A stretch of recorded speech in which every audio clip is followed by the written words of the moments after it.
Good evening and welcome to another session of our series Careers in History. Sorry, I had to think there for a second to get in the right mode here at 9 p.m. on Monday.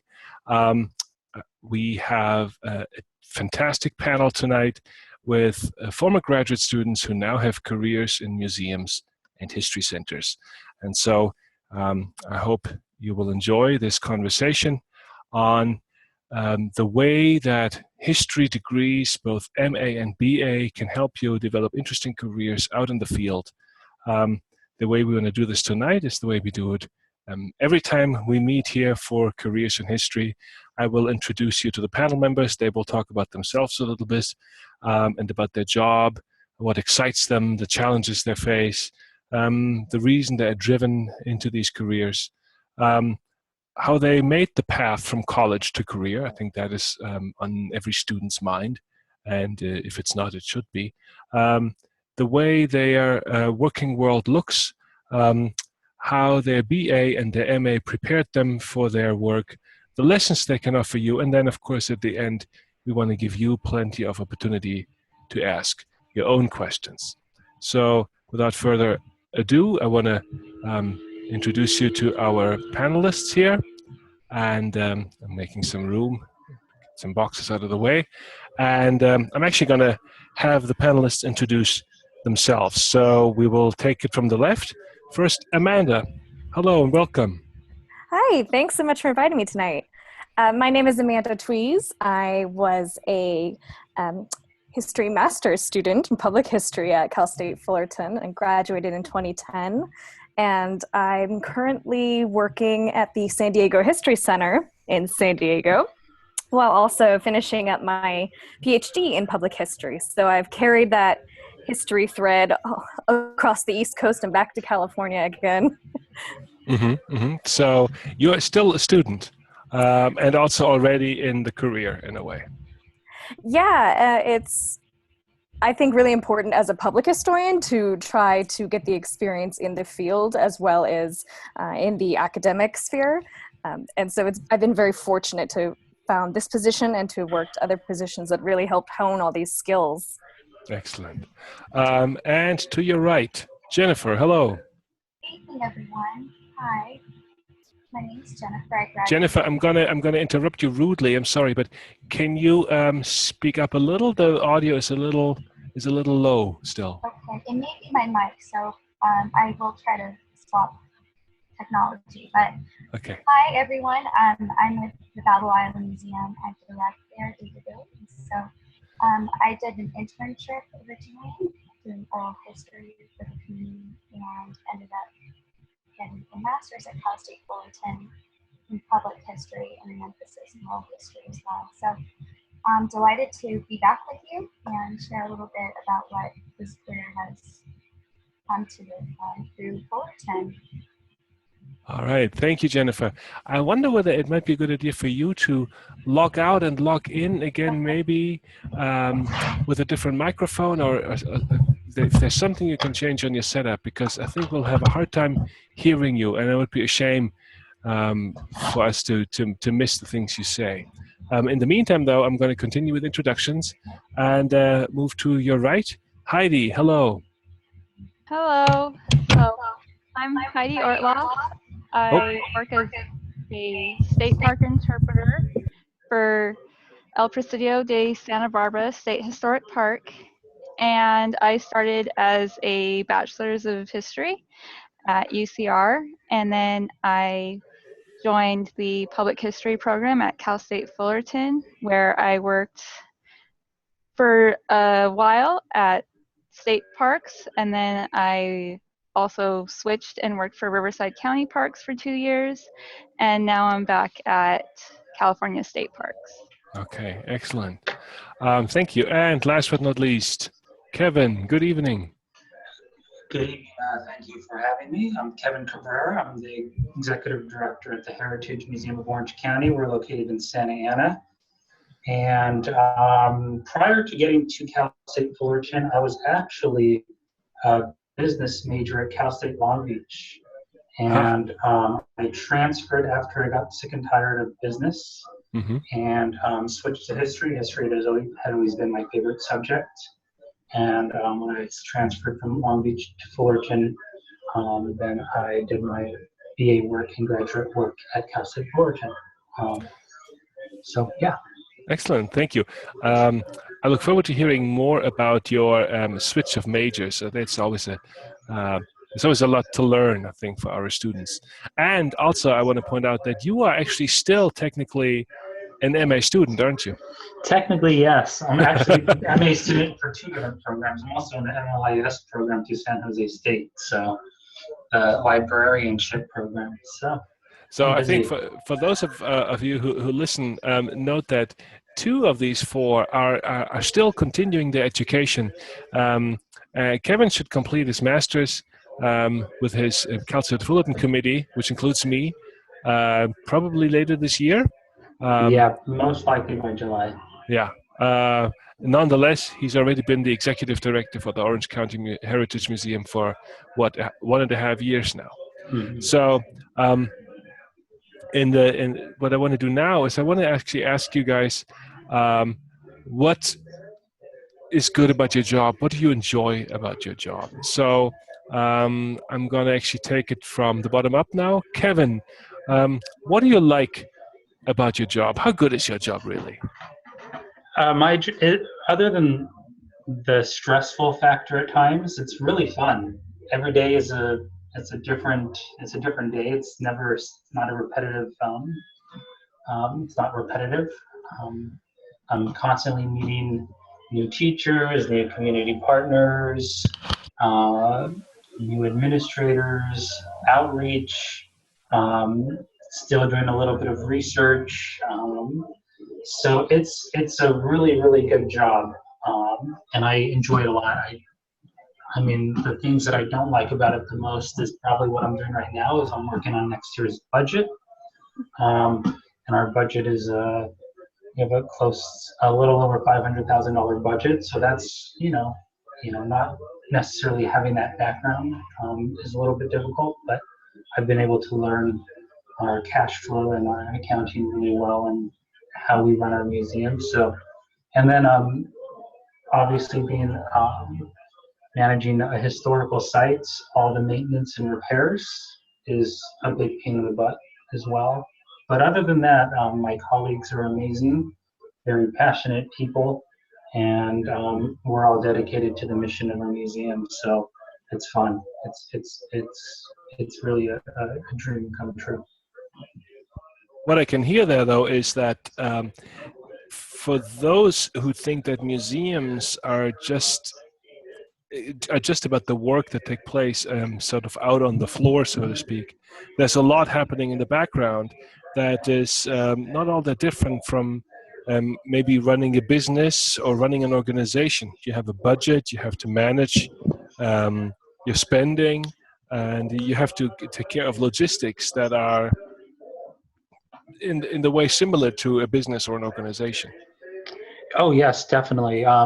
The museum, we are a 501c nonprofit museum, but we really run like a business. And obviously we do all our educational programs, and the educational component is the 501, is the nonprofit side. But in order to stay relevant, and in order to keep the doors open, I really look at the museum as a business and how we're going to continue to generate cash flow through, doing other programs or grants and things of that nature. So there's a lot that you have to take in consideration. Mm-hmm. Heidi, things are probably a little bit different for you. Tell us about what makes your job good, and what are the things about your job that maybe you could do without? I mean, we can be honest here.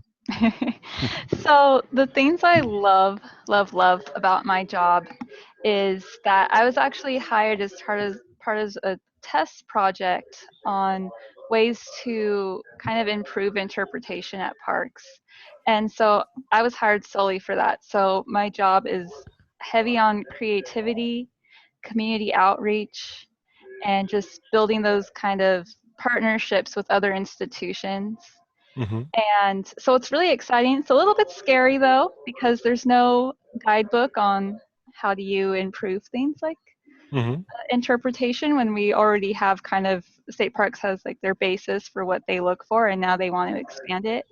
I don't really have a direct supervisor who's watching over me, which is good, but it's also a little bit scary because I never know if what I'm doing is right or not. So it's really free form. But the exciting part here is that you actually are being entrusted with a lot of responsibility. The quiet assumption is that they had interpretation, it didn't work, and they are turning to you, Heidi Ortleff, to make it better. Yeah, a lot of stuff on my shoulders. They're only test running this new program at 2 parks, and so I'm 50% of that. And after these 2 years doing this pilot project, I spend another 6 months on findings and what we learned, and then we figure out how to apply it to the state park system overall. So yeah. Can you share an anecdote with us, an example where you felt, yes, and this is why I'm here, because that's been going wrong in the past? Yeah, so one of the, I guess, the things that hold state parks back sometimes, especially our historic parks, is we're normally confined to an interpretive period, which would be late 1700s, early 1800s, and it's hard for parks to stay relevant, especially historic parks, to stay relevant to their community if their community feels like they can't really relate to what their park's talking about. So with the Relevancy Project, we're working on the theme of migration and immigration. So we just had a booth at our latest event where we shared a world map, which took forever to figure out how to construct it. And we had a giant world map where we had everyone pinning their family immigration stories. And I was really afraid that no one would be receptive to it, but people were coming around and mapping all their stories from all over the globe. And by the end of the day, we didn't have room to pin up any more stories. It was really great to just kind of see people interacting with our message and wish to engage with the public more. So I think just like Kevin, you also engage in another form of education. Yeah, so if you're a park interpreter, you're really working with education and outreach. Just anytime the public is dealing with the park, that is kind of the interpreter's domain. This idea of people being able to walk up to a map and sort of pinning up their family story is really creative, and it involves some a lot of creative thought, not just historical thinking. That sounds fun. Thank you. Jennifer, what do you love about your job? Okay, Jennifer, I'm sorry, I'm going to unmute you because I had actually muted you first. Okay, Jennifer, go ahead. What I love is getting to work directly with the community to build unique programming and work in fundraising, marketing, doing the outreach, building bridges to large corporate entities so that they can feel that their community and is connected in every respect. So just really I love working with tourism groups, Visit Newport Beach, and other entities that can put us on the map since we are a small scale nonprofit organization. And so working with the foundational blocks that are given to me and community leaders, city council that really embrace us and attend our events, there's been a significant amount of growth within the last few years. And so I get the excitement of sharing my joy of working in a museum setting with now interns, where that's where I originally started. So education recruitment has been really instrumental to our development as well. And so inspiring them to go into our community and to work with them in all those different areas really brings this whole circle completed in my own journey, because that's where I started within this own organization. So for our scale, I think we're involved with a lot of different types of organizations, and we just look to the larger leaders to grow together with them. two questions for you. And the first one is, can you tell our audience, both present and future, a little bit more about your museum? Of course. So we started 15 years ago.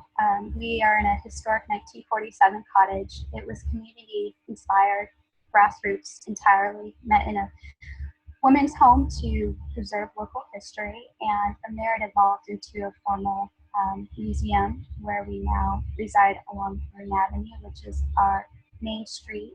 And we give daily tours. So we have docents who operate the historic house 6 days a week, and a gift shop that really pulls in our everyday walk by experience. And so they linger and they see not only pictures of the island, but we interpret not only the city of Newport Beach, but we've incorporated larger narratives of Orange County and beyond. So we're looking to be a part of more of that educational outreach and working with school teachers that want to immerse their children in a mid-century experience where we have our typewriters out and rotary phones and just elements of the past within a docent who lived through that era who can tell you exactly that experience. So it's pretty full throttle in a 1947 cottage style experience.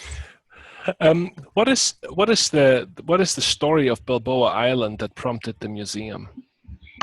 The inception of the island it was a sandbar that was dredged out, and it's all fabricated. So no one's really from there. It's a summer escape, and so primarily people from Pasadena would buy cottages and build summer homes, and they found that became a significant part of their childhood, especially. And so there's this longing of yesteryear and childhood and just kind of charming memories. And so in order to preserve that euphoric feeling, they self-organized to just show change over time. And it's really just to capture, it's just community value, I suppose. Yeah. But it's really inspiring just to know the founders are still among us. And so it's really living history. It's a nascent community, just a little over 100 years old. So getting to interview our founders has been incredible. So we feel gifted in that we know them.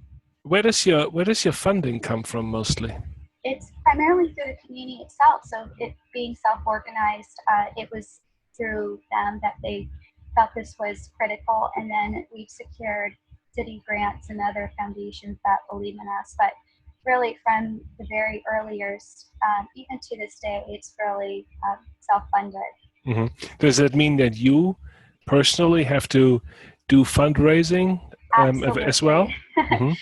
But in this case, we are working with a professional group, CSUF fundraising right now, to do a capital campaign, and they're doing a study for us to really gain a new group beyond the island itself. So fortunately, the museum board and I are growing together, and so hiring this professional group specializing in this is really going to impact us. I think 2 or 3 months ago, we did a webinar on outreach and NGOs, and we had Raymond Ortiz on the panel. I don't know whether you remember him.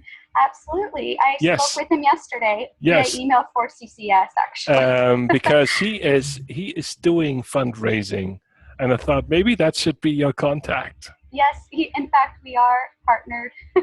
Okay, good. This process, it's pretty incredible how Fullerton yet proves to be a great network for us. So what I find exciting about your story here is that you too illustrate sort of the diverse skills and talents that are required, sort of that cluster around the core passion of history, that there are business skills, communication skills, certain levels of sort of local community diplomacy skills. All these kind of things are required. So anyone who's interested in a career in history has to recognize that they really sort of become all-rounded, universal talents out in the workplace. So that's great to hear. Thank you. Amanda, tell us what you like about your job.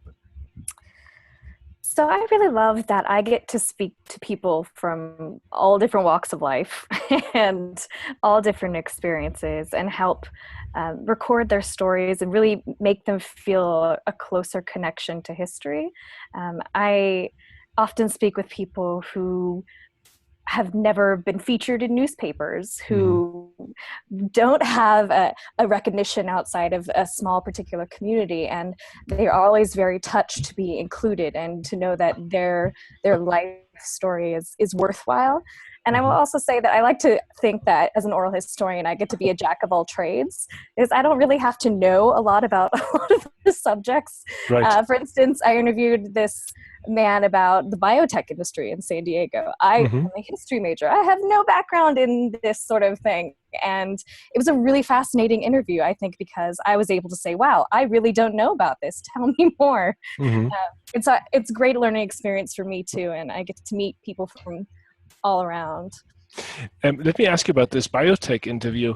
Did you have a series of biotech interviews, or did it just happen sort of by accident? This particular interview was a one-off. We are planning in the long term an exhibit about the biotech industry in San Diego.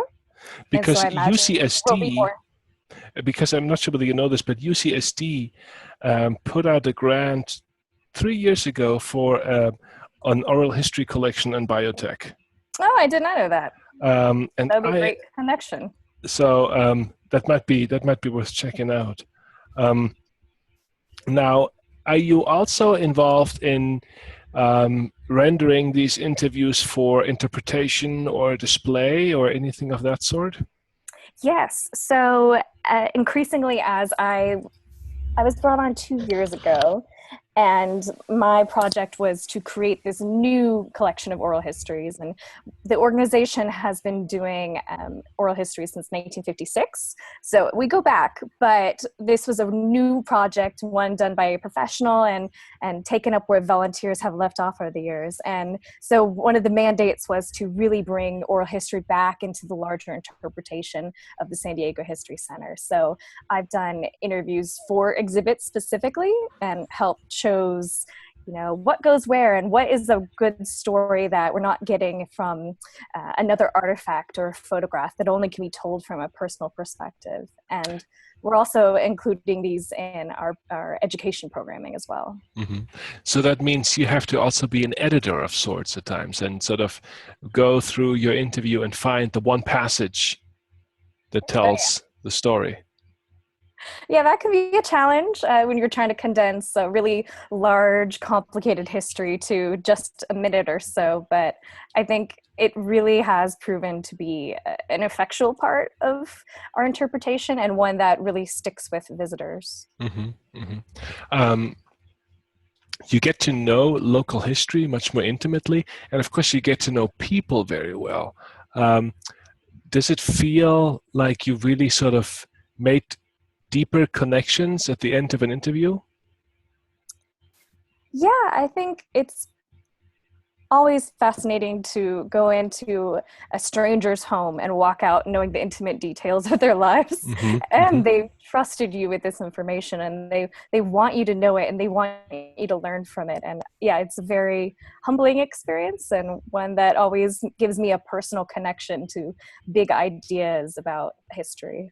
Yeah. Excellent. Thank you. Okay. So next I want to hear a little bit more, or we want to hear a little bit more about your work environments. The people that you work with, are they all generally historians? And if so, what level of degrees do they have? If they're not historians, do they maybe misjudge what it means to have a history degree? Do they maybe falsely misunderstand what your skills are or what your knowledge level is? And what kind of skills, historical skills, do you regularly employ on the job? I'm gonna sort of jump in the middle here and ask Heidi, maybe you want to take the first stab at this. The people that you work with, are they all history majors? Do they all have history degrees? No. So interpreters come from it's a wide variety of backgrounds. For historic parks, you are much more likely to see historic degrees, but obviously with parks you can have environmental, ecology degrees, stuff like that. History degrees are getting more popular, I will say, as it's harder and harder for people to find jobs. The agency can be more discerning of who they hire, and they now have the ability to pick people with history degrees when maybe people with history degrees weren't always applying for interpreter positions historically. So it is becoming a more popular trend. You mentioned that you really have an emphasis on relevance and connecting the historical periods that some of these parks are focused on to questions that link to the community today. Does that suggest that maybe in the past, state parks sort of misunderstood what history actually is? Yeah, and you'll see this a lot. So parks feel like their job is just to show what it was like for instance, at my park, we were founded in the 1780s. So it's like that's really hard to relate to the community now. But parks were so fixed on just focus on your primary interpretive period. Don't really concern yourself too much with being relevant to your park. Just as long as you just keep preserving what we have been preserving, people will come. And that's kind of not enough. So you need to focus on what's important to your community and work on those themes and topics in order to just connect and serve the people around you. So in a way, you are maybe part of a movement that turns state parks from an antiquarian approach to history, just preserving old stuff and recording it, to actually making it matter. Hopefully, yeah, that's my job, is to try and make it important to people. And the other part of my job, which relates to your first question, is I am working with the public history department at UCSB, and that's because state parks wants younger people with history degrees who like to be creative and think outside the box and challenge what the current interpretation is to join their agency. So it's, there's multiple benefits to our program. One of them is to change the interpretive narrative. The other is to get more history degrees interested in state parks. Thank you, Heidi. Jennifer, I could imagine that you at your small museum don't have, say, 5 historians on staff. No. In fact, those who are on staff come from a variety of backgrounds. So as you asked that question, I thought of people who have a background in education and English and business, and it becomes a very diverse array of talent. But I think it has heightened me to the larger narratives that surround us as a community and how they've interpreted their history, but they synthesize well through their various backgrounds what we're trying to accomplish through our exhibitions and such. So although the methodology is not the same through their traditional instruction, we find common ground all the time. And really, and I find history to be so diverse because of the editing skills and things that allow us to hone a variety of backgrounds, that diversity really prepared me to work in a interesting environment where it requires that a variety of skill sets. So the students that we bring in as interns don't necessarily have history degrees either. I'm bringing in more students in tourism, so communication majors, and they want to enhance our profile through their training. And I find that interdisciplinary approach has really helped us succeed as well. So it's interesting. I was very surprised in respects that a museum, even at our scale, it's critical, I think, in fact, to have a variety of backgrounds. So I'm glad to play the role of historian, though. Yeah, but it also tells me that methodology meaning the ways we think about the past, Mhm. is actually really quite relevant to your day-to-day work. Absolutely. So we have uh, that is definitely the front of our narrative because our story is retold every minute. Someone is repeating it, and so really we've trained everybody. Our docents again have a variety of backgrounds, and so we really keep specific to the narrative that is historically accurate and make it fun and interesting that every group that comes through can be engaged in some level. So, but truly, it's a very diverse community in the fact that we really come from a variety of training and thinking that find commonality and love of history. Mm-hmm. Thank you, Jennifer. Kevin, is your experience similar to that of Jennifer's? Not so much. Our staff is we're pretty much a little bit bigger than Jennifer's museum. So we have, I think our total staff is 23. Most of them are docents or instructors who are mostly seasonal or part-time. But most of our staff, if they don't have history degrees, they're interested in history. Mm-hmm. And then we have a lot of, since we do so many educational programs, a lot of our educational instructors are typically either history or they're going into education because they want to become teachers. And this is just a way for them to really be able to interact with kids on a daily basis prior to getting into that other work environment. But we have, and then we have quite a few people who were like theater majors because they really like embody the role that they play when they do their instructors. They really think they look at it as living history. So we have some theater people as well. But most of our staff, I think, if they don't have history degrees, they are very, passionate about history and teaching about history and teaching about our past.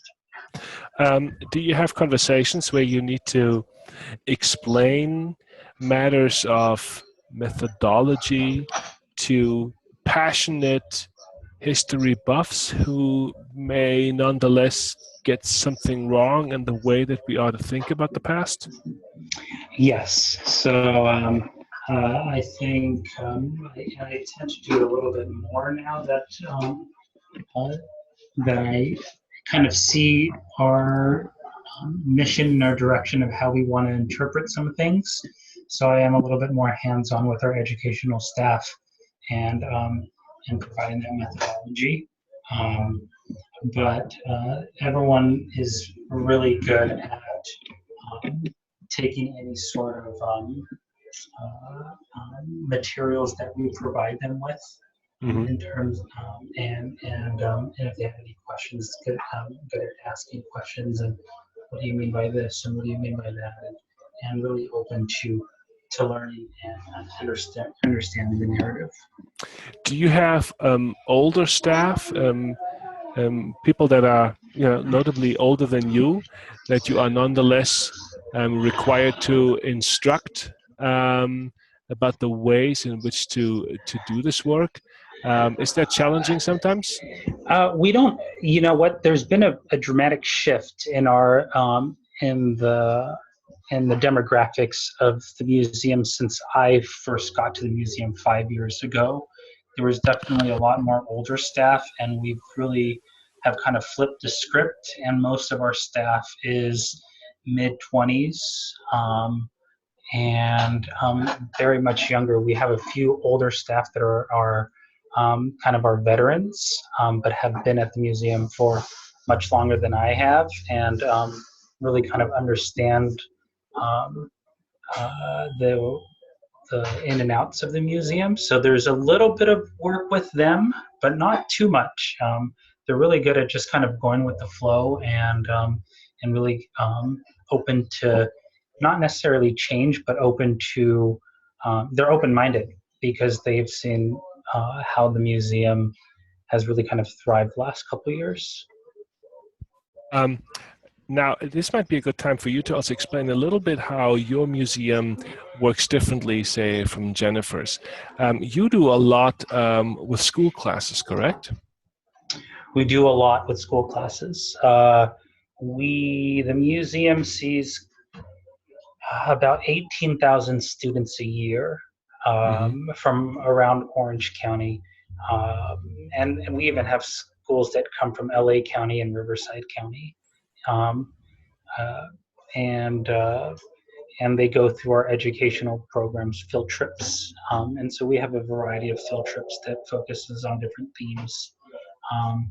And so that's kind of like the core of what we do. And then we have on the weekends, then we have more community events that kind of focus a little bit more on our history, heritage, and culture is what I've kind of brought up now. We teach about our history, heritage, and culture.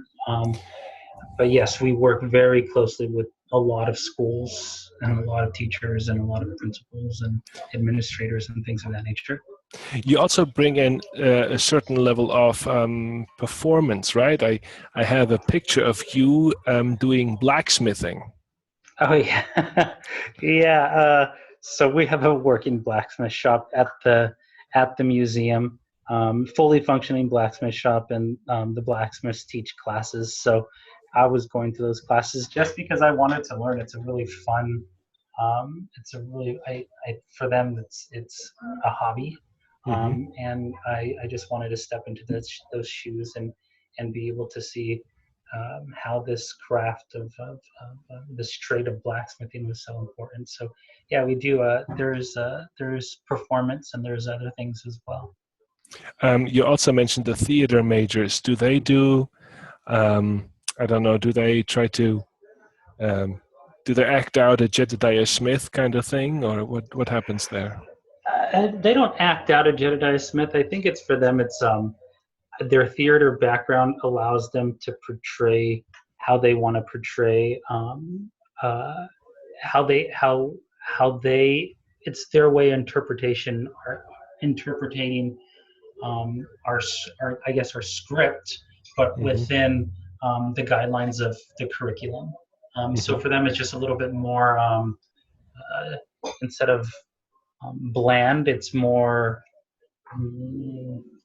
alive, I guess, lively, but not necessarily in terms of acting out anything. I think it's just they're just really more lively folks, and they just I don't know how to explain it. Yeah, well, they are just maybe more performative, expressive. Maybe. Expressive. There you go. Yeah. Amanda, at the San Diego History Center, one would assume everybody is an historian. Sorry, Amanda, you know what? I think I muted you. Sorry, there you go. Don't worry, I unmuted myself. So we have a staff of about 30, and I would say less than a third have history backgrounds. There are plenty of people who have education backgrounds and anthropology and some sort of business. And I work directly with the archivist. So obviously there are some people there who had MLIS degrees, who came out of a history training, but it is interesting to be one of a few people on staff who actively calls himself, a public historian. And I have had to field a few public questions about that over my time here. What kind of misunderstandings seem to exist out there? So maybe this isn't specifically about being a history major, but being an oral historian. When I was interviewing for the job, the other contenders were people who were really journalism majors and had the background in some sort of journalism degree. So it was a challenge to explain to people why oral history is different, why it's a different set of skills, why a history degree really is necessary to understand, the background information that you're getting from these individuals. And it's not just looking for that answer to your question, you're looking for a longer narrative. Yes, because oral histories can be useful even if all the memories are historically inaccurate. Yes, yes. I love talking about that in oral history workshops I teach, and that always confuses people that I would argue that really in oral history there's no truth with a capital T. This is it's a lot looser. Right. I always tell my students, if you were to interview Adolf Hitler, um, everything he would tell you, say, about Jews or Sinti and Roma, are all lies. And nonetheless, they would tell you so much, not about Jews and Sinti and Roma, but about Adolf Hitler. Mm-hmm.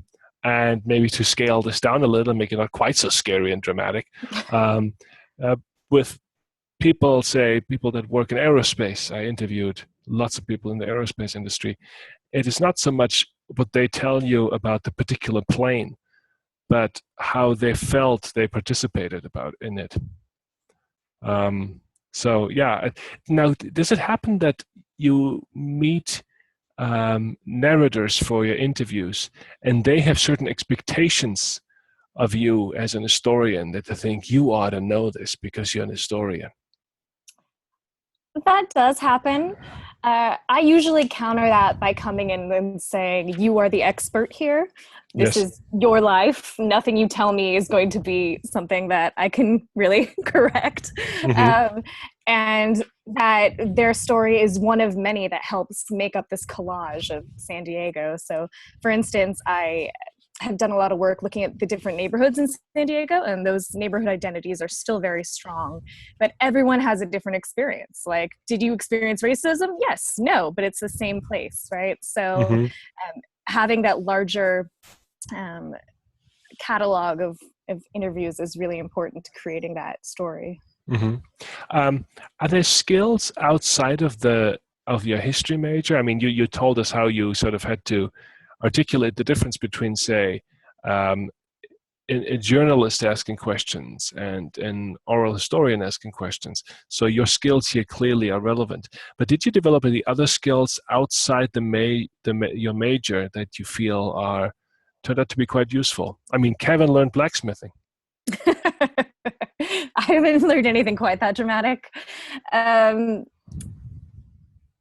think the ability to talk to people and to sort of interact with all sorts of individuals, people with whom, let's say, I don't agree politically, or Mm-hmm. I might never seek out on a personal status, but being able to make them feel at ease Mm-hmm. and make them feel heard. And that was not something I actively sought in my academic training, but I think it's something I had to learn on the job and over the Mm-hmm. years, and learning from other people who are really accomplished oral historians too. Yeah, and I think that goes to stress the point that all of you, Jennifer, Heidi, Kevin, and Amanda, you all actually find yourself in very social positions where communication and social interaction is really quite central. People often think that history is sort of a solitary exercise, and in research it often can be. But in the way that you bring history to the public, and in the way that you are sort of public educators, you actually find yourself in conversation with different members of the public all the time. I remember in your point to sometimes finding yourself in conversations with people of political couleurs that you are absolutely not in line with.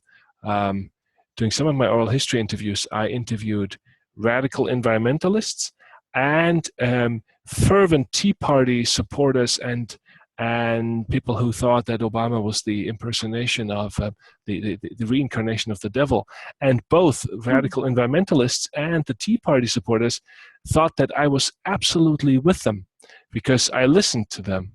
And because I did not walk away when they said something that could have otherwise sent me out of the room. So I leave it to you to figure out which side I was leaning more to.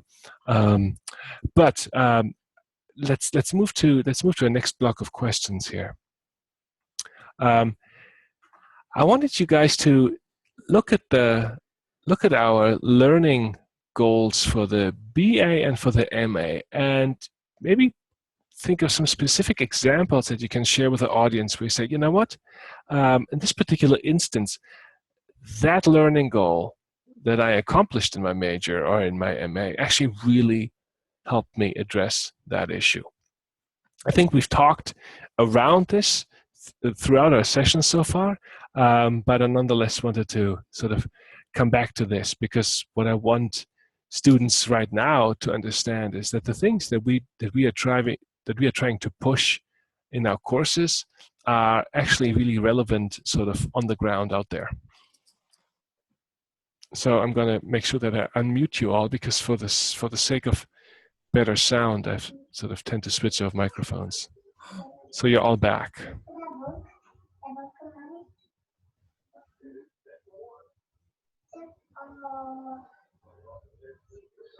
So whoever wants to go first on this and maybe share something. Sure. So I will say that I did my undergrad at UC Santa Barbara, and I studied Victorian British history. You know, this is what I wanted to do. And my first job outside of that was at a local maritime museum, which clearly was neither the correct locale or the time period. Mm-hmm. And it was really a struggle for me to think how I was going to fit into this place. But I realized that I learned as an undergrad this larger historical curriculum, and that I could be flexible, and really it increased this curiosity in me. And I think that was a good example of, I did not go the direction I thought I was going, but that I had the broad skills to make it work. Mm-hmm. Mm-hmm. Thank you. Any other thoughts? I think for me, yeah, I'll go. Oh, okay. Go Kevin, ahead, Heidi. you go first. Go ahead, Heidi. Okay, so for me, I find that critical thinking is a very large part of my job. Just whenever I go to a new park, you have to really analyze and be critical of what it is, the history that they're presenting, and how it can be improved upon, how it can be more well-rounded, and also just ability to communicate historical knowledge. That's a very large part of my job, whether I'm doing school programs or trying to figure out new goals for a new exhibit, research projects. That's one of the things I currently help the interns at UCSB come up with, is their research projects for the quarter. So yeah, I feel like my BA goals and my MA goals directly applied to what I'm doing in my job now. Yeah, I have to say, I cannot think of a better description of your main mission as interpreter than enhancing the ability to communicate historical knowledge and understanding.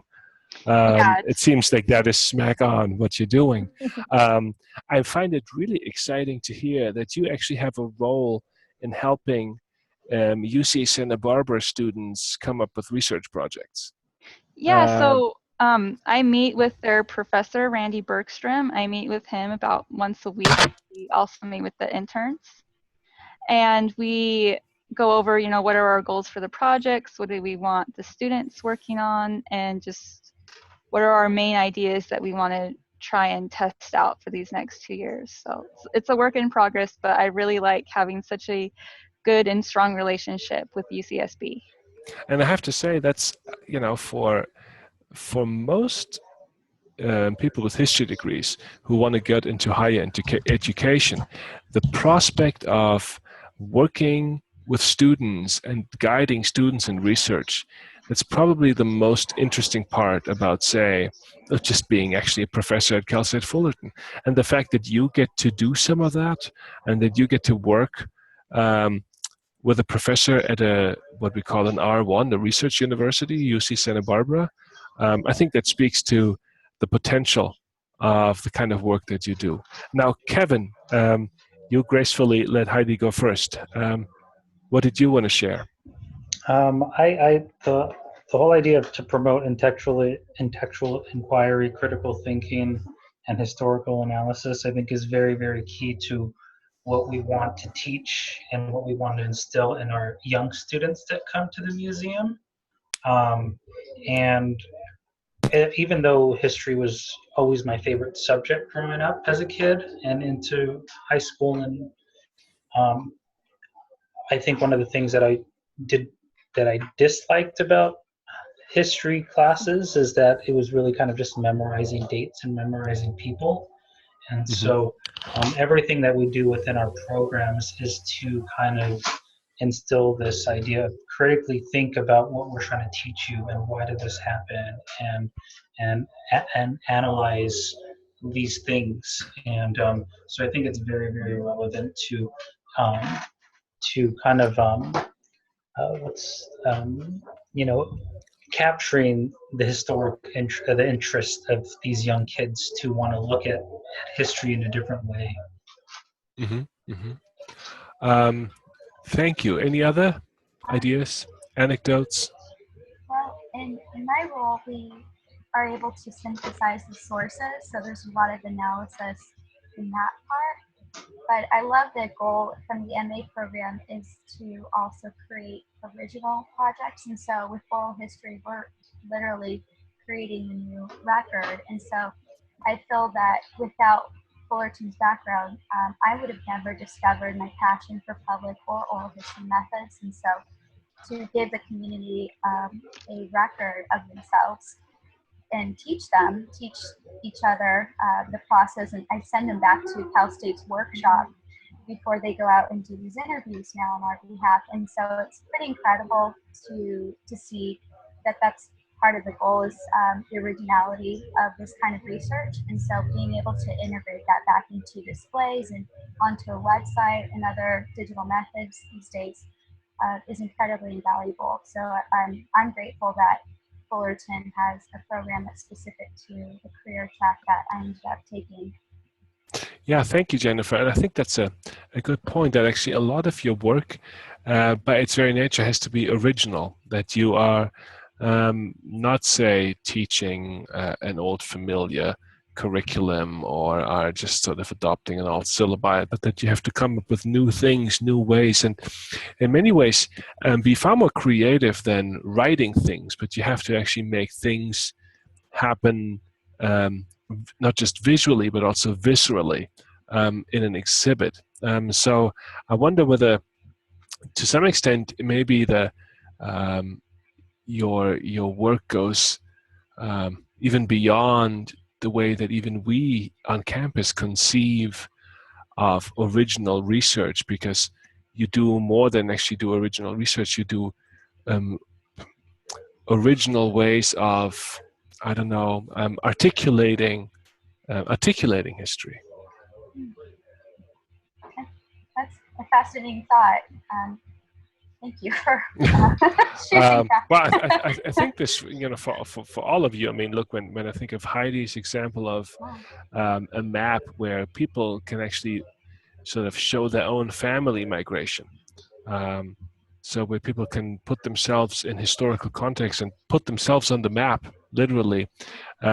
Kevin, where people learn about what blacksmithing was like.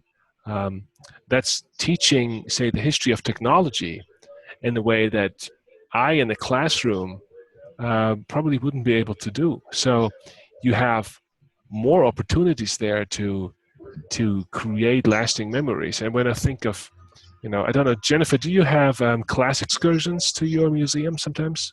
We do, so we invite the schools locally, especially, to come in and see their history presented through a narrative of one man's story of becoming an architect. A home that was designed by a USC, eventually a graduate, but that was his first drawing, was this home. As a high school student taking drafting course. So it's really an intimate way to see how local history is still practiced. This man's still living. He still does home tours with us. So he's a pivotal part of our narrative. And so they take delight in seeing how one person's story matters. We really make that emphasis that Raleigh didn't know he would grow up necessarily to be a local legend, but you too can accomplish great things with small strides in your coursework, even in a high school setting, you could and beyond. So we teach young scouts as well. So we install those virtues that the program dictates to us to get certified. So there's value in narrative and just we reinforce it through the physical space to create those lasting memories. Yeah. I was thinking of, the way in which Kevin, you described the importance of your museum for field trips. As a history graduate, you can go into teaching history at an elementary, middle, or high school, but then the special trip for the special experience that's supposed to create a memory of if not for a lifetime, certainly for the school years, for that they come to you. I think that highlights sort of how much more creative maybe your educational model can be compared to the school. Yeah, definitely. I think it's it's we say our programs are hands-on, minds-on. So hands-on because you can interact and feel and with objects and uh, things of the past, but then minds on because we want you to get that critical thinking and historical analysis part in. So it's really, bringing that textbook to life, and that's what we try to do to create that lasting experience for the children that come to the museum. And we have people come back 15, 20, 30 years later, and they remember um, they remember that field trip to the museum because um, that hands-on experience created that experience, that hands-on experience. Yeah, they remember that. that's amazing. All right, well, if there's no other anecdotes or examples to share on this particular one, I want to actually jump back a bit to the path you took from college to career. I meant to talk about that a little earlier, and somehow I skipped this part, but I think it fits now as well as anywhere else. Now, Kevin, we know that you originally wanted to be a business major, and at some point wisdom struck and you switched. Anybody else here want to talk about how they got into history? Was that always what you wanted to do, Heidi? It was kind of weird for me. I went camping when I was in high school, and there was a cute guy working at the kiosk, and my sister said, "You know what, Heidi, I can see you doing this kind of job." And I thought, yeah, I guess so. And so I just always had it in my mind that I would like to work outside and helping people. And then I just studied history in college because I found it interesting. And it wasn't until I was in my senior year that I thought I better come up with what I can do for a job. And I just kind of combined my interest for history and my thought that working at a state park would be cool. And I found out there was this whole field of historic parks and that you could actually work there. And ever since I realized that that's what I wanted to do, I just focused on that for years and just took whatever seasonal positions I could do, unpaid internships with the county park system, and just worked my way up. So it took a while for you to get this paid position. Yeah, so I was seasonal, so you don't get benefits then, and it's about 9 months out of the year, and I was that for 3, almost 4 years. I left that because Riverside County, who I did an unpaid internship, offered me full-time work, and so I did that, and I became basically the park manager there, and after over a year of that, they weren't really paying me what was fair. They were paying me $13 an hour. So then, so then state parks, which had like, decent salary, they offered me this job, and it was my dream job really. So of course I pounced on it. And so I think we might also be at the time to sort of speak honestly about the fact that making money on this career path is not a given. Is that fair to say? Yeah, I think so.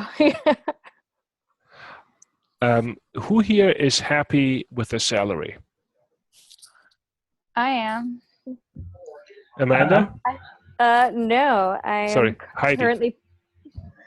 Yeah, I'm happy with mine. I make in the 40,000s, I guess, for being super honest. Yeah. And I get a 5% increase every year. So, and I have great benefits. So I'm happy. And you are, I mean, you are, you are still early in your career. So I guess one could say that, this is also a way of building experience. Yeah, I will say that the state parks, I'm State Park Interpreter 1, and then you can move up to Interpreter 2, Interpreter 3. And state parks just recently changed their organizational layout where you can become a district superintendent, park superintendent. So I definitely feel there's a lot of ways to branch out in my position.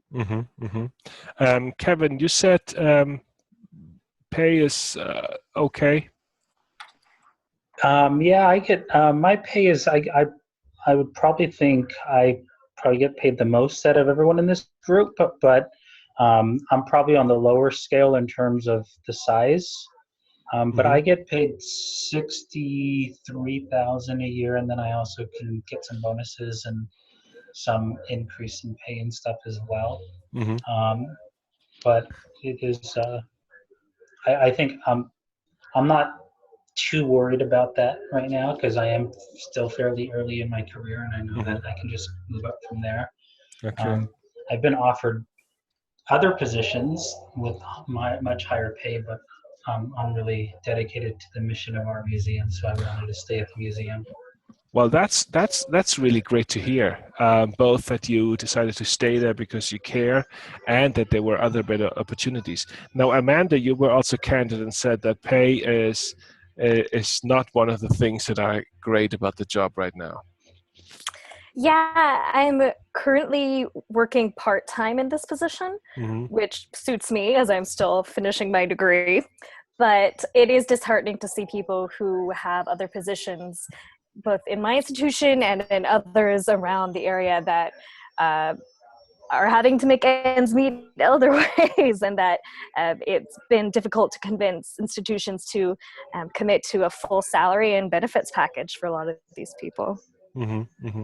So you would say that your long-term future is not in that current position, but that you are probably building a profile, a career profile, so to speak?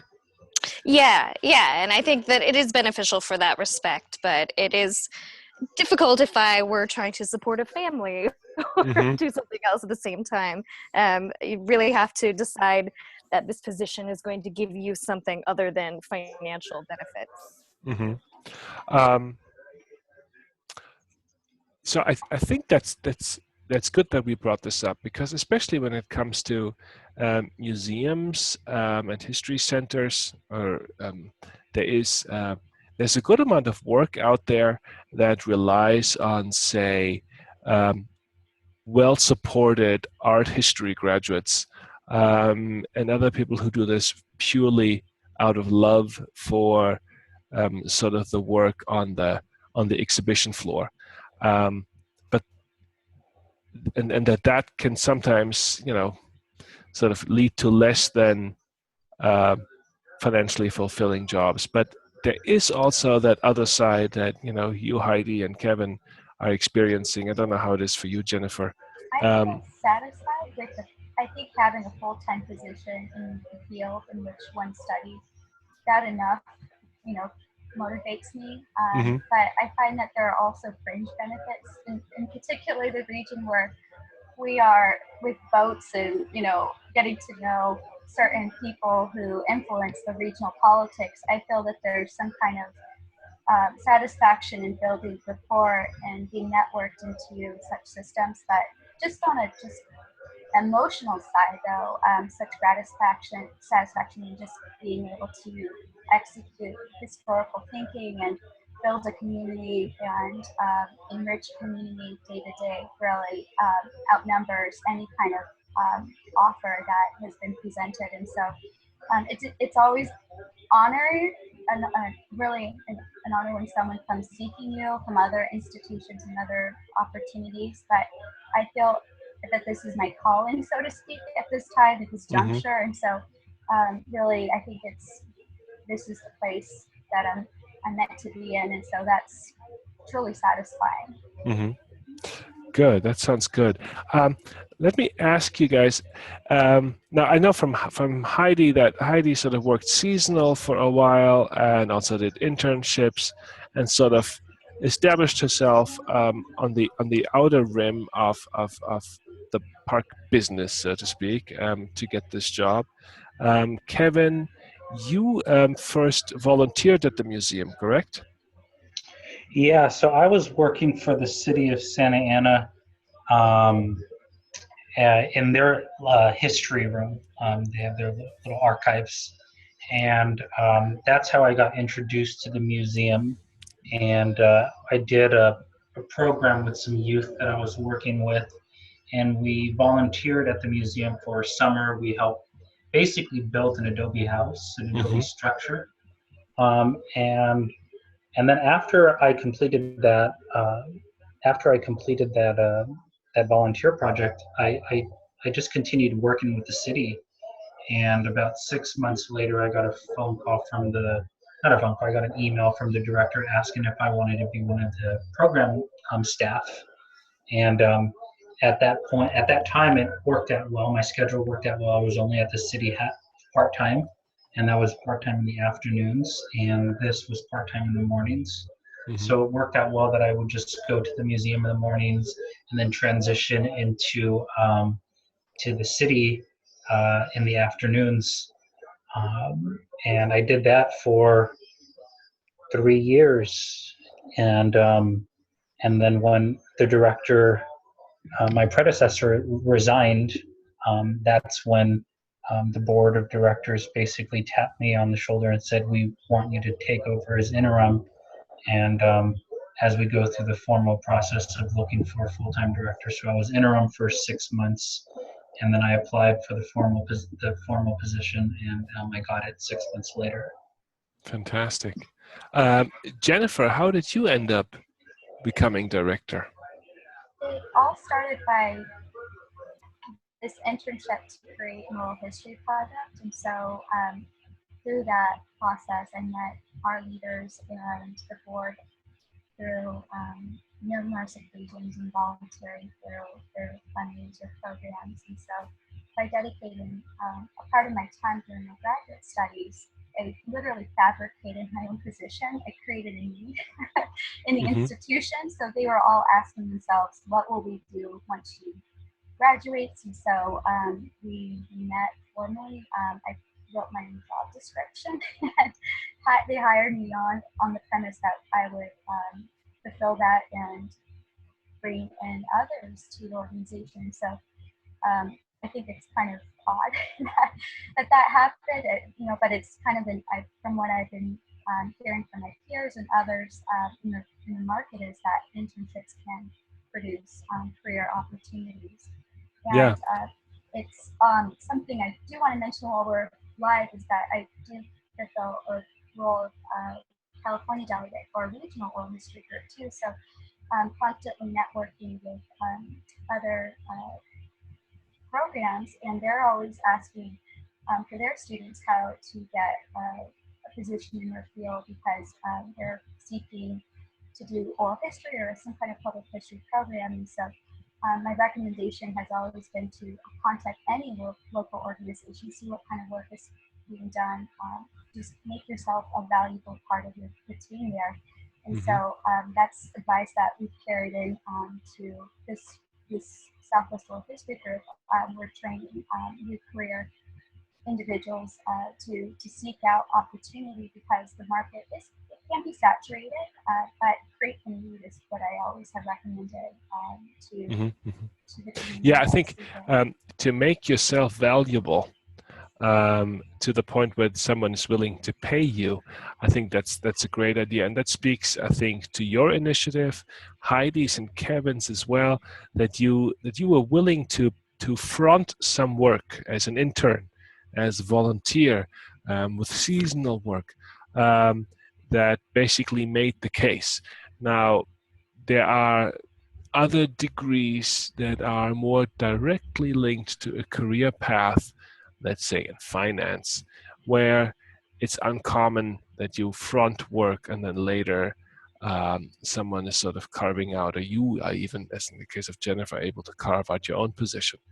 But if you want to do work that is creative and satisfying and educational and also full with opportunities and possibilities, then you got to show that level of initiative that you guys have shown in your own career paths.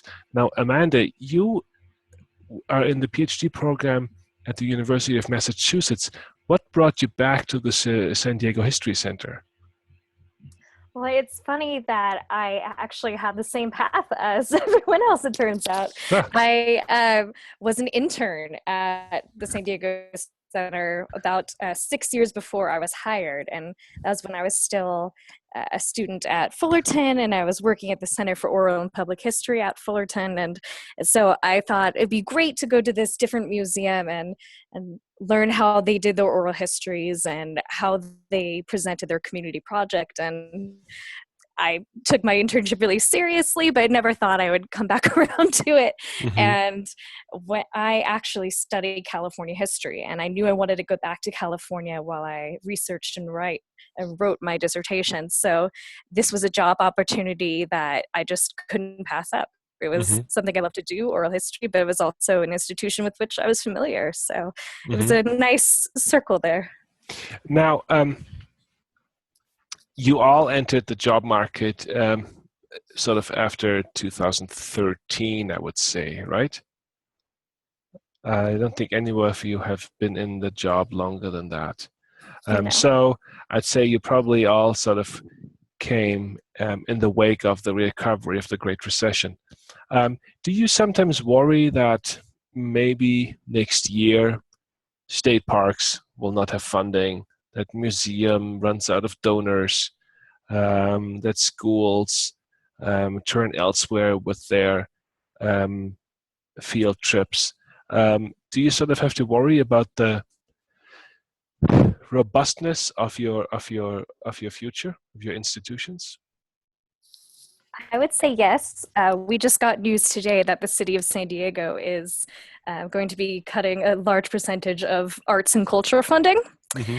And that is a significant portion of what we use to run our museum. As most museums, we are largely donor-based. We have some grants, but it's not a lot about front desk admission. So it'd be very interesting to see how our institution weathers this storm and how other San Diego museums work through this. But this is Mm-hmm. constantly on my mind. Mm-hmm. Mm-hmm. Anybody else? Well, for my agency, we have had park closures in the past.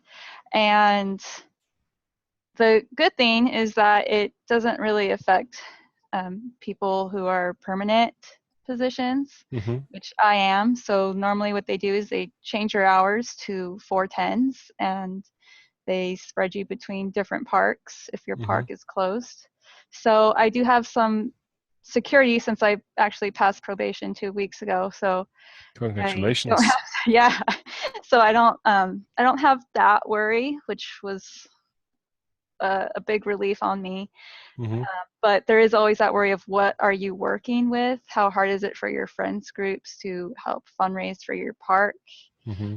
And also you don't have a control over what your budget is that you get from the state. So you, like for my project, they gave us a large grant, but for your average park, you're just kind of at the mercy of your district superintendent and what money you get allotted.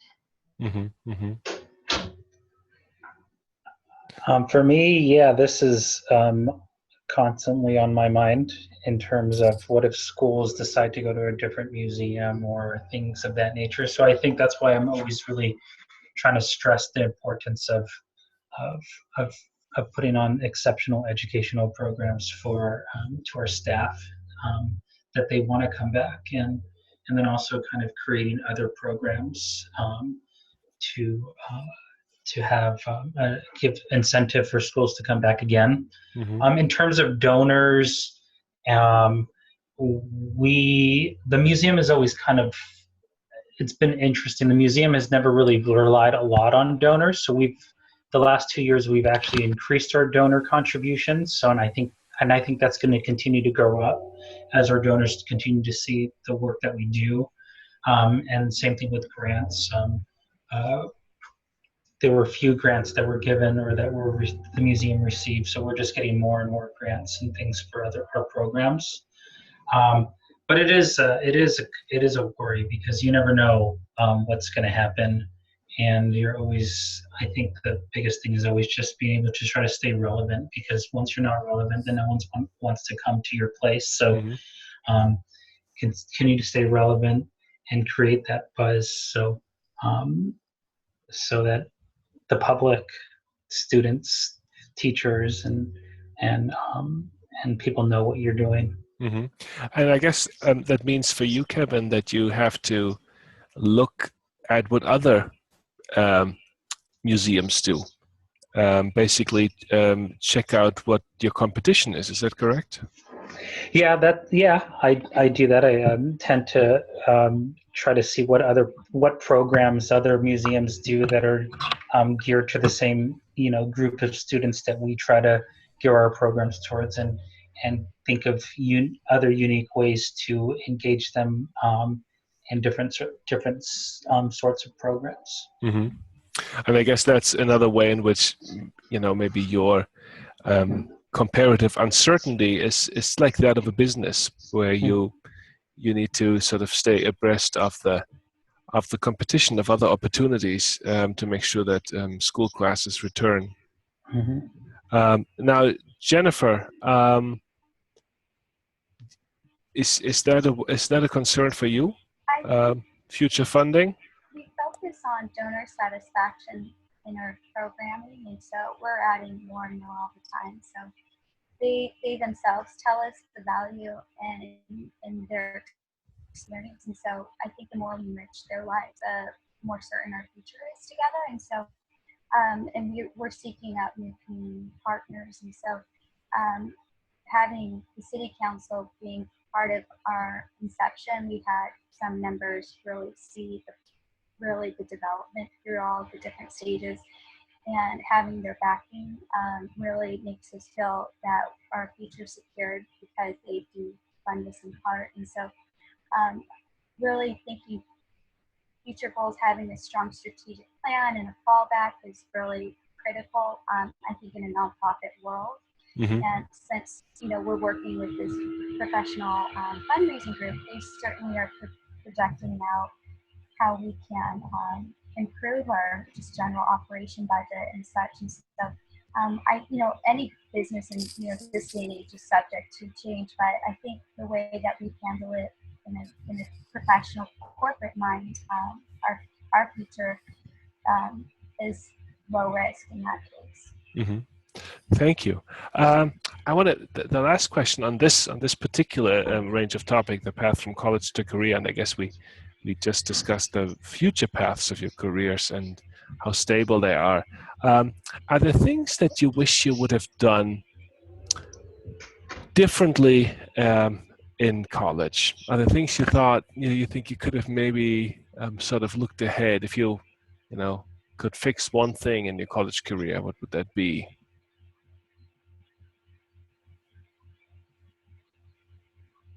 I would have done more work with the film department and more interdisciplinary work with graphic design students and marketing. I, like Kevin, came from the business sector at first, and so I studied accounting and finance, which has proven to be very useful in my career model. But I love those fringe groups that I deal with, tourism especially. I think if I would have taken coursework specific to my industry, that would have enhanced my portfolio. So I think some interdisciplinary work with these students in mind, the ones that we're speaking to, reach out and see what kind of collaboration we can do through different departments, because there's so much passion there, and the mindset is a little bit different, but we really can succeed together with your different skill sets. So that's what I encourage. So Jennifer, if I understand you correctly, you also started in the business college? I did.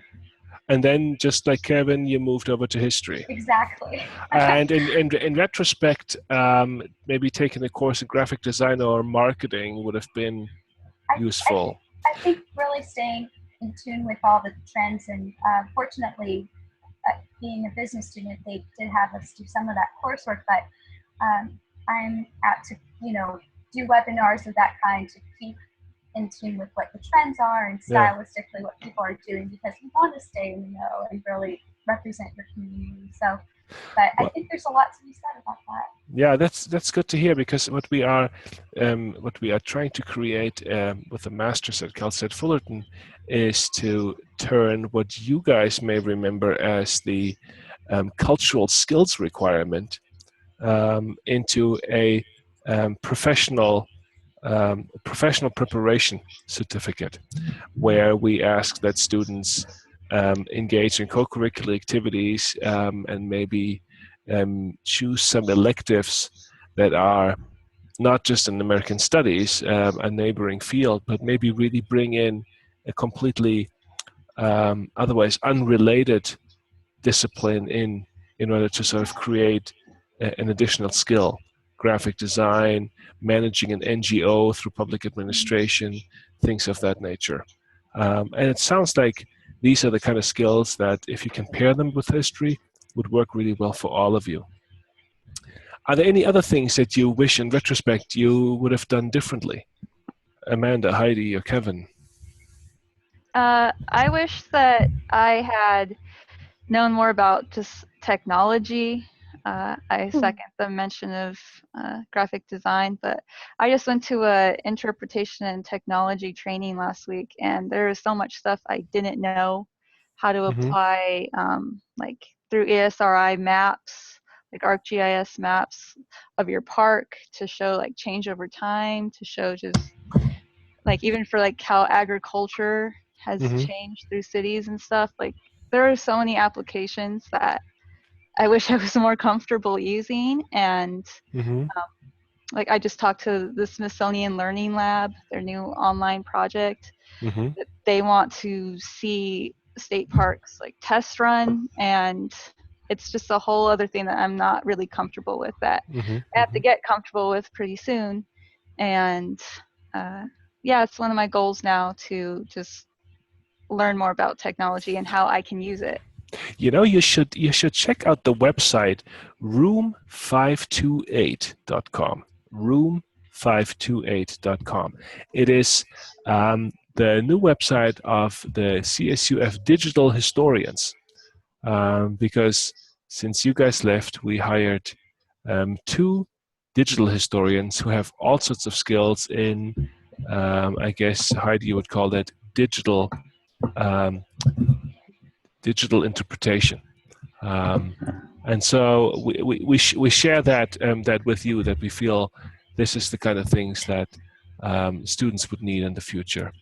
Are there any things that you know that at the time were absolutely the right call, a risky move, but the right choice nonetheless?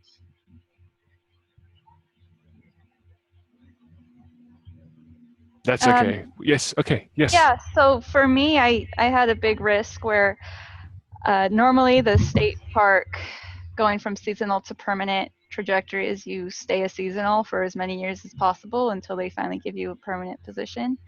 And I wasn't patient enough for that, couldn't afford to do that.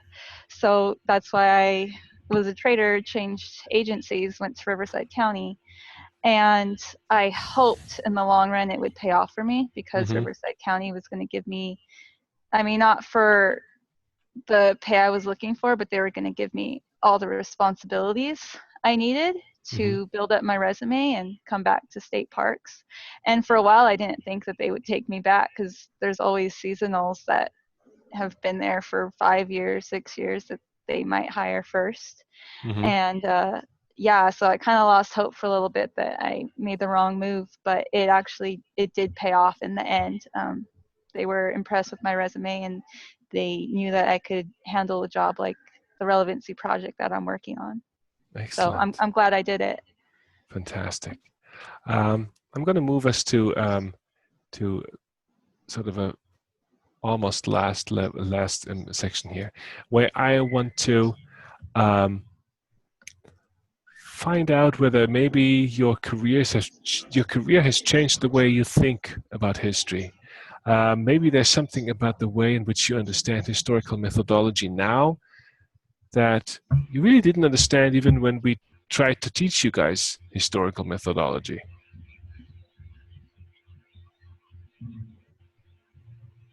So technically, I've been working as an oral historian for about 9 years when I started at COF.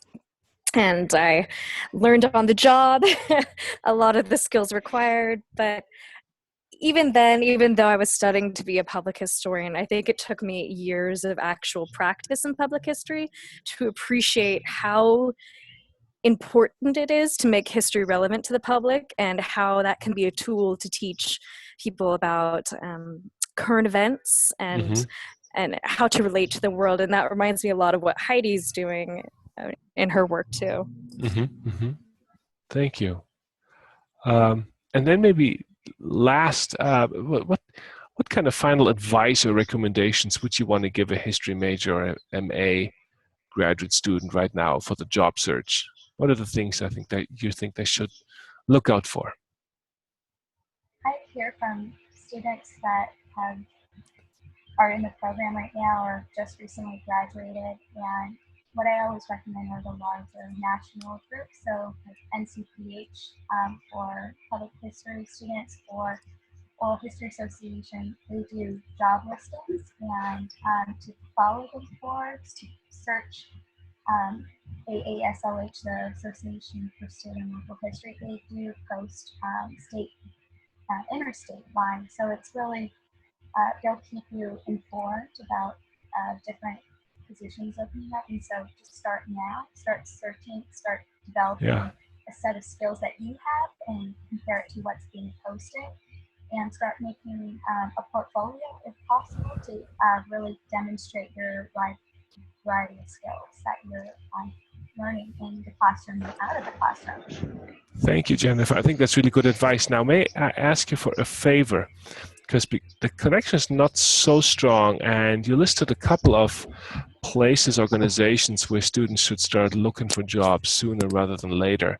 If you can find a way to get onto this chat page here, that is on the screen, I think that goes via your control panel for the Zoom software. And if you could write down some of the organizations that offer lists of jobs, I think that would be really useful. Okay. Kevin or Heidi, what other advice would you give any graduate student or major who is now thinking about a job, either starting after the summer or maybe just a year or 2 years from now? I would give two pieces of advice. One is really hone in on just communication skills, being able to connect and communicate really well with others. I think one of the things that happens in all four of our jobs is that we are really communicating a lot with a bunch of different people in the public, whether they're community partners or teachers or children or donors or our oral history subjects. So just developing a really good, just having those really good communication skills goes a long way. And then the second thing, and I know students don't want to hear this, but I spent years doing this as well, is intern or volunteer. I mean, that's what really kind of got my foot in the door, were all the places I was at. And I was free labor for years, but it really helped me it helped me to develop, it just helped me in the long run.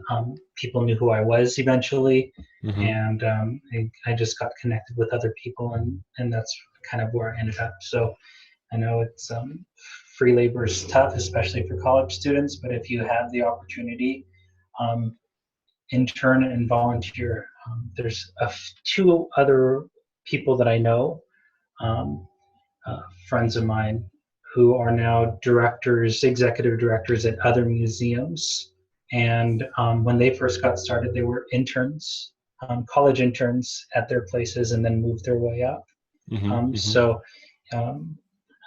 when organizations see someone with that skill set, they will make sure they will they will keep you on board if they see that you're passionate and you want to be there.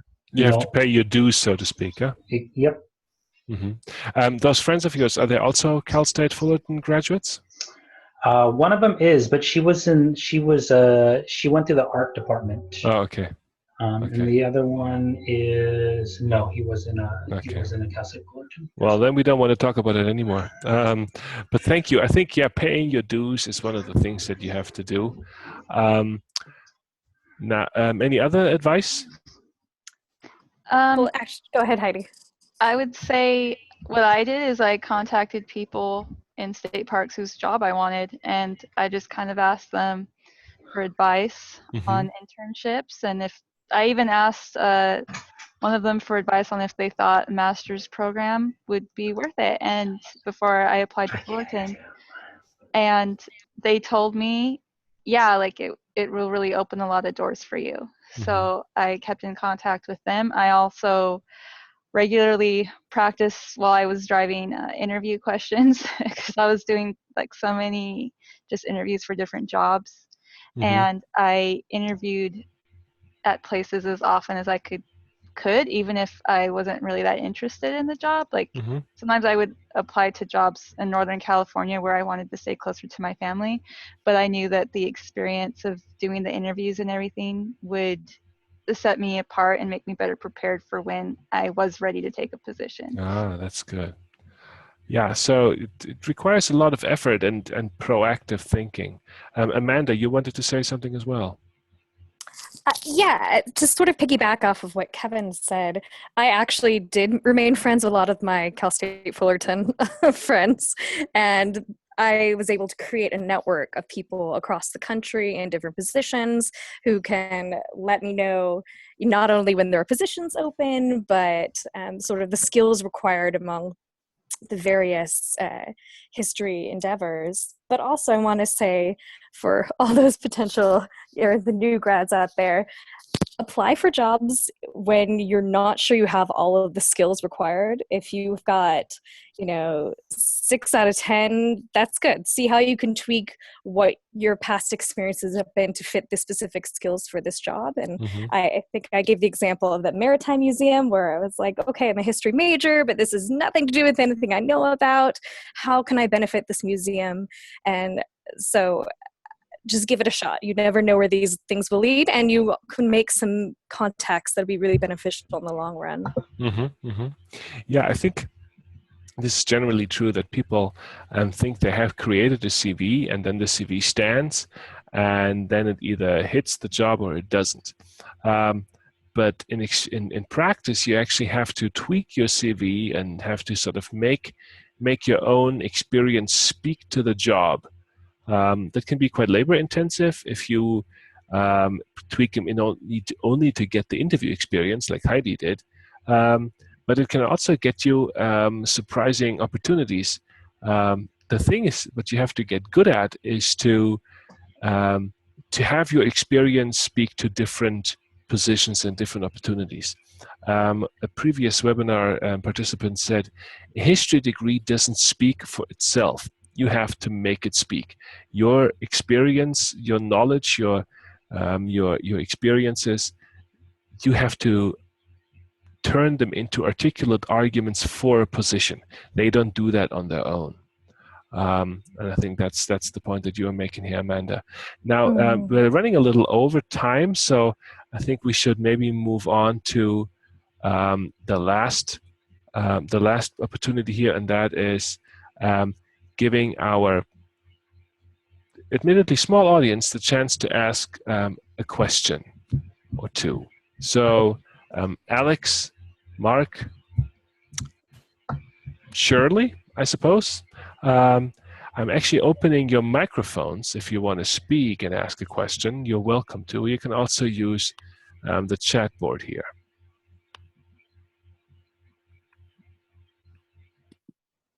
If you don't want to be called up for a question, that's fine too. But now's your chance. Oh, yes, Mark has one. Okay. And I hear him type. Heidi, you touched on this. I'm currently in the Practicum in Digital History course at CSUF. Have any of you incorporated digital history methods in your museum research projects? If not, do you see this skill growing in public history?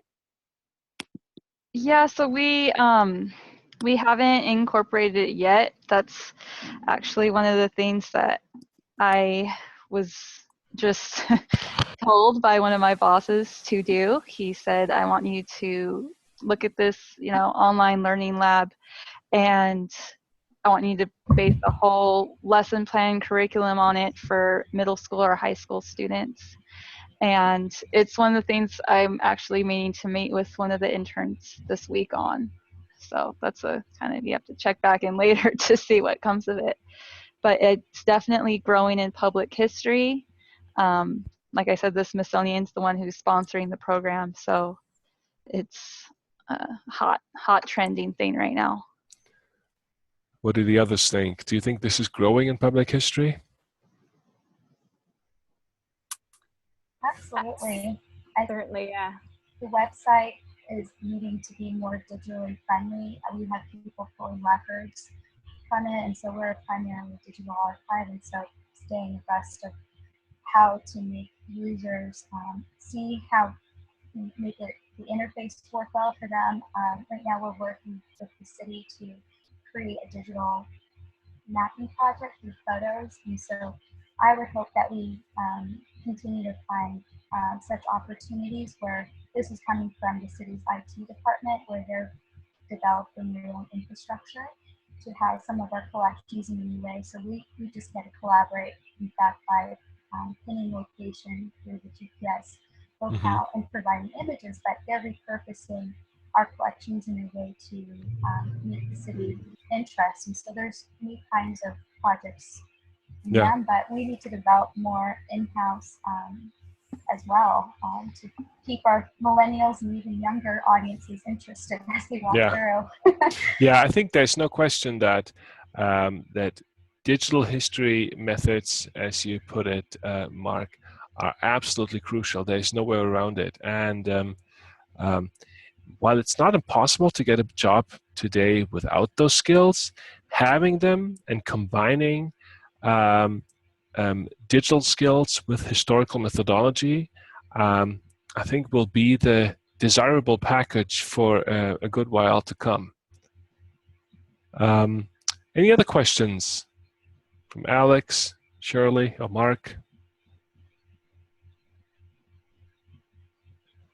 It does not look like it. So if there's no other questions, this is all we can offer, I'm glad you enjoyed it, Shirley, Mark, and Alex. Even if it's a small audience, if it's an appreciated audience, I think that's worthwhile. I'm hoping that lots of students will take the opportunity to listen to this webinar on YouTube in the future. I want to thank you all, Amanda, Jennifer, Heidi, Kevin, for taking the time late at night to talk with me about your work.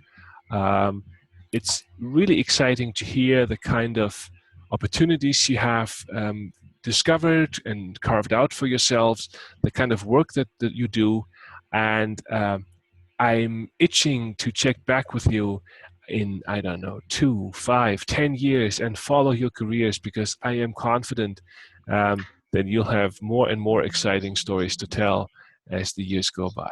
So I wish you all a good night, and thank you for participating. And that was another episode in Careers in History on Museums and History Centers. Good night, everyone. Thank you. Thank you. Good night.